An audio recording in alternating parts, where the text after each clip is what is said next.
ఇక్కడ మనం చూసుకున్నట్లయితే జగన్మోహన్ రెడ్డి గారి కాన్వాయ్ ఏదైతే ఉందో అది ఒక వ్యక్తిని కొట్టి ఆ వ్యక్తిని కింద పడినా కానీ ఆ వ్యక్తిని పరామర్శించని పరిస్థితి మనం చూసాం. ఆ వ్యక్తి గాయపడినప్పటికీ కూడా ఆ వ్యక్తిని హాస్పిటల్ కూడా తీసుకెళ్లేని పరిస్థితి జగన్మోహన్ రెడ్డి గారు కానీ వాళ్ళ టీం కానీ ఆ వ్యక్తి చికిత్స పొందుతూ హాస్పిటల్లోనే మరణించడం జరిగింది. సో ఓవరాల్ గా ఈ ఇన్సిడెంట్ చూసిన తర్వాత మీకు ఏమనిపిస్తుంది సార్?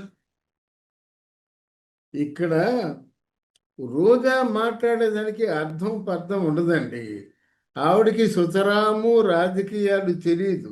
ఈవెన్ ఇప్పుడు రోజా గారు కూడా రోజా గారు కూడా జగన్మోహన్ రెడ్డి గారిని బెదిరించిన బారిగేట్లు పెట్టినా ఇంకోటి చేసినా కానీ జగన్మోహన్ రెడ్డి గారి సునామీని జగన్మోహన్ రెడ్డి గారి అభిమానులు మీరు ఆపలేరని రోజా గారు చెప్పడం జరుగుతుంది.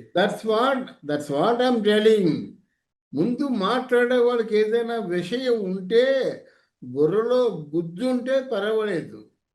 ఆవిడ బ్రెయిన్ కూడా బుర్రలో లేదు, మోకాళ్ళకో పాదాలకో దిగిపోయింది. ఆ బుర్ర పని చేయదు. ఆవిడ ఏదో మొత్తానికి ఏదో ఆ అదృష్టం ఏదో కలిసి వచ్చింది, ఒక ఎమ్మెల్యే గెలిచింది, ఒక మినిస్టర్ ఇచ్చారు, ఇద్దరు అన్నదమ్ములు కూడా దగ్గర చేసుకొని దోచుకోవలసినంత నగిరి 4 పక్కల దోచుకున్నారు. అంతే తప్ప ఆవిడకేమి లేదు.